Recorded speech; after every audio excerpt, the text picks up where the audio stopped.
I'm going to be talking or going over the First and Second Amendment. And let's go.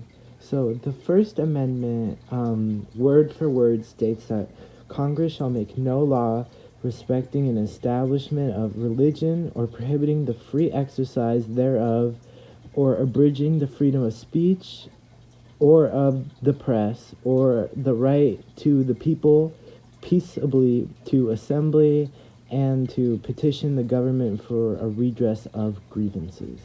Here on the side I have a political cartoon with the four freedoms on the cake. So more in-depth or background of the First Amendment. So it was first adopted in 1791 along with 9 other amendments to form the Bill of Rights. The meaning of the First Amendment is under constant interpretation over the years. Landmark Supreme cases have left the First Amendment under question.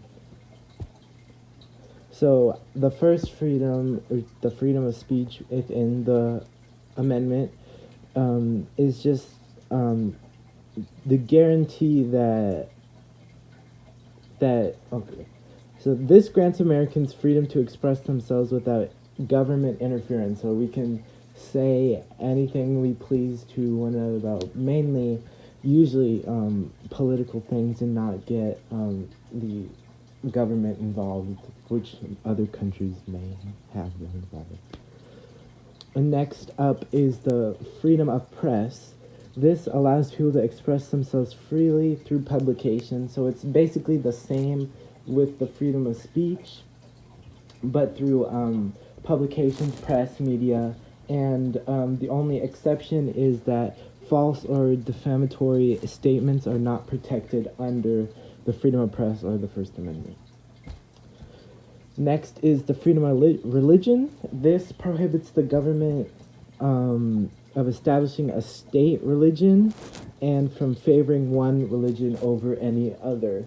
So, like other things, the United States doesn't have like a national religion or language or race or anything. So this is just another one to put in there. And it does get a little confusing because sometimes you see that mostly all, like the dollar, like our money or whatever has like one nation under God. So it could get a little confusing, but yeah, there's no national religion. So the next ones are the right to assemble and right to petition. So the First Amendment protects the freedom to peacefully assemble or gather together or associate with a group of people for social, economic, political, and religious purposes. And it also protects the right to protest the government. So these are kind of like a 2-in-1.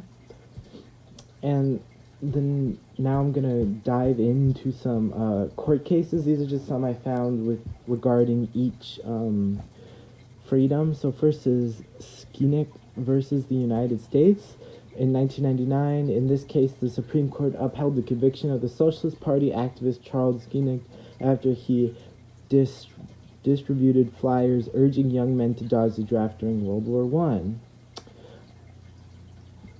In this case, the Supreme Court viewed draft resistance as dangerous and national security, so this was where it was breached. And then the next case I have the New York Times Company versus the United States in 1971. And this landmark Supreme Court case made it possible for the New York Times and Washington Post newspapers to publish the contents of the Pentagon Papers without risk of government censorship. And the Pentagon Papers were a top-secret Department of Defense study of U.S. political and military involvement in Vietnam from 1945 to 1967. Next is Reynolds versus the United States, which is the freedom of religion in 1878. And this Supreme Court case upheld a federal law banning polygamy, testing the limits of religious liberty in America. The Supreme Court ruled that the First Amendment forbids government from regulating belief, but not from actions such as marriage. And the last is the right to assembly and petition, which is Edwards versus South Carolina in 1962 on March 2nd, 1961, where 187 black students marched from Zion Baptist Church to to the South Carolina State House, where they were arrested and convicted for breaching the peace. The Supreme Court ruled in an 8-1 decision to reverse the convictions, urging that the state infringed on the free speech, free assembly, and freedom to petition of the students. Now it is time to get into the Second Amendment, and word for word, the Second Amendment is written: a well-regulated militia being necessary to the security of a free state. The right of the people to keep and bear arms shall not be infringed. So, more in depth on what this means is that this amendment, like the First Amendment, has complications with its interpretation. This amendment in particular was created by James Madison as a way to empower militias, and it was thought to be necessary for security of a free state. So it's basically the right within this is the right to bear arms, and the right to bear arms is for legally owning guns in the 13 original colonies, which is written for. And it was originally intended for a militia to protect their communities, towns, colonies, and states. So these militias were people who would come together and protect their own cities or towns or whatever, because there wasn't really like a police force yet or anything like that. So they would need some way to protect themselves, in some legal way to make sure that they're safe, protecting themselves.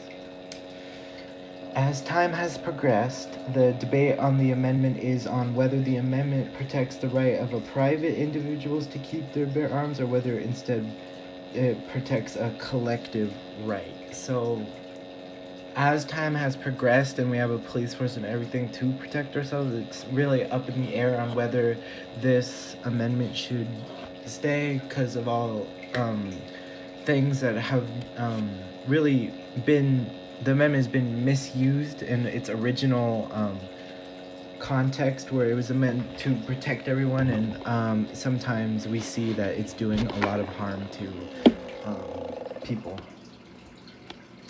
Some court cases that revolve around the Second Amendment is McDonald versus Chicago, which was it was taken to the Supreme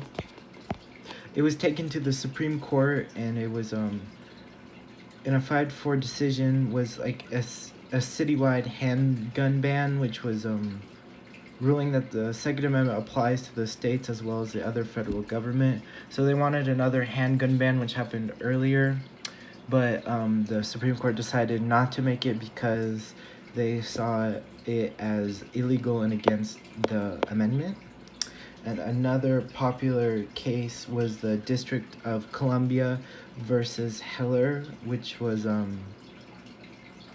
it was an act that mandated background checks for gun purchases from licensed dealers, and it was a debate on gun control, has how it's changed dramatically from the amendment's original use.